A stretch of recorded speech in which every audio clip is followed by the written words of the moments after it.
ನಮಸ್ಕಾರ ವೀಕ್ಷಕರೇ, ಶ್ರೀ ಡಮರುಗ ವಾಹಿನಿಗೆ ಸ್ವಾಗತ.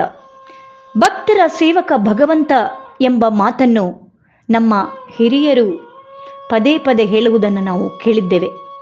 ಅಂತಹ ಒಂದು ಕಥೆಯನ್ನು ತಿಳಿಸುವ ಭಾಗ್ಯ ಇಂದು ನಮ್ಮದಾಗಿದೆ. ಪುರಂದರದಾಸರು ಪಂಢರಾಪುರ ಕ್ಷೇತ್ರದಲ್ಲಿ ಇದ್ದಾಗ ಒಂದು ಘಟನೆ ನಡೆಯಿತು.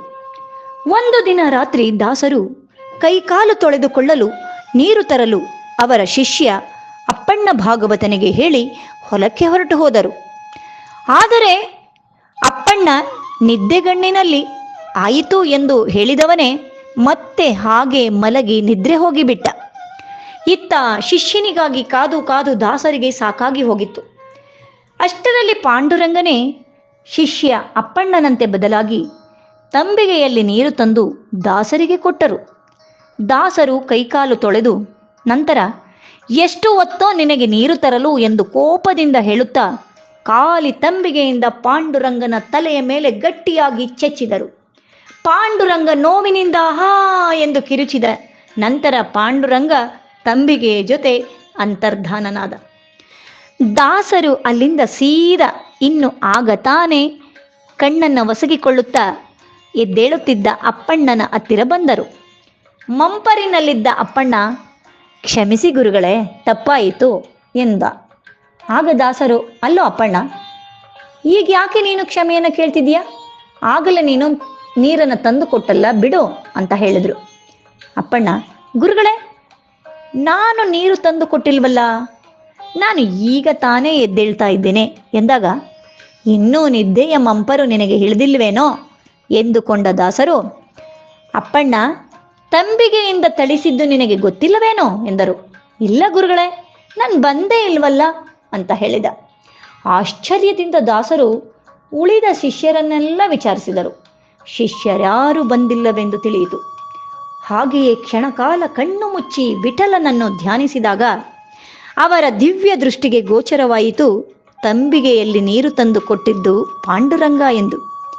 ಆಗ ದಾಸರು, ಪಾಂಡುರಂಗ, ಎಂಥ ಹೀನ ಕಾರ್ಯವನ್ನು ಮಾಡಿ ನನ್ನನ್ನು ಮೋಸಗೊಳಿಸಿಬಿಟ್ಟೆಯಲ್ಲ ಎಂದು ಪರಿಪರಿಯಾಗಿ ಪರಿತಪಿಸಿದರು. ಮರುದಿನ ದೇವಸ್ಥಾನದಲ್ಲಿ ಅರ್ಚಕರು ಪಾಂಡುರಂಗನ ಅಭಿಷೇಕ ಮಾಡಲು ಬಂದಾಗ ಅವನ ಹಣೆಯಲ್ಲಿ ಗುಬುಟು ಬಂದಿದ್ದು, ಎರಡು ಕಣ್ಣುಗಳಿಂದ ನೀರು ಇಳಿಯುತ್ತಿದ್ದುದನ್ನು ಕಂಡು ಗಾಬರಿಯಿಂದ ಹೊರಗೆ ಬಂದು ಎಲ್ಲರಿಗೂ ಕೇಳುವಂತೆ ಜೋರಾಗಿ ಹೇಳಿ ತಿಳಿಸಿದಾಗ ಇದನ್ನು ನೋಡಲೆಂದೇ ಊರಿಗೆ ಊರೇ ನೆರೆಯಿತು. ಅರ್ಚಕರು ಗಾಬರಿಯಾಗಿದ್ದರು. ಅದೇ ಸಮಯಕ್ಕೆ ದಾಸರು ಅದೇ ಮಾರ್ಗದಲ್ಲಿ ಬರುತ್ತಿದ್ದರು.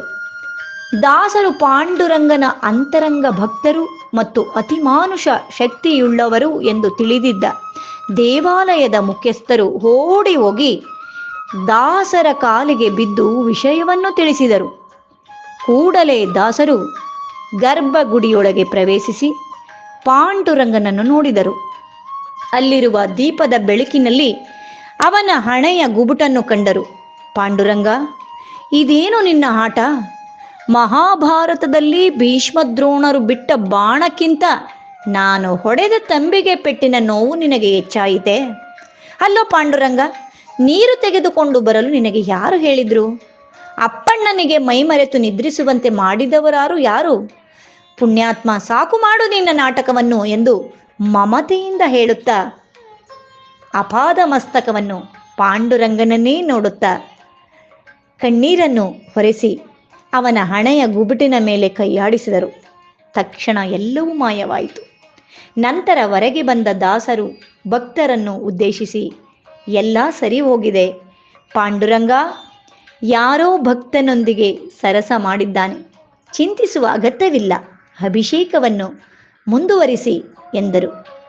ಎಂತಹ ಭಕ್ತ ಮತ್ತು ಭಗವಂತನ ಸಂಬಂಧ ಅಲ್ವಾ?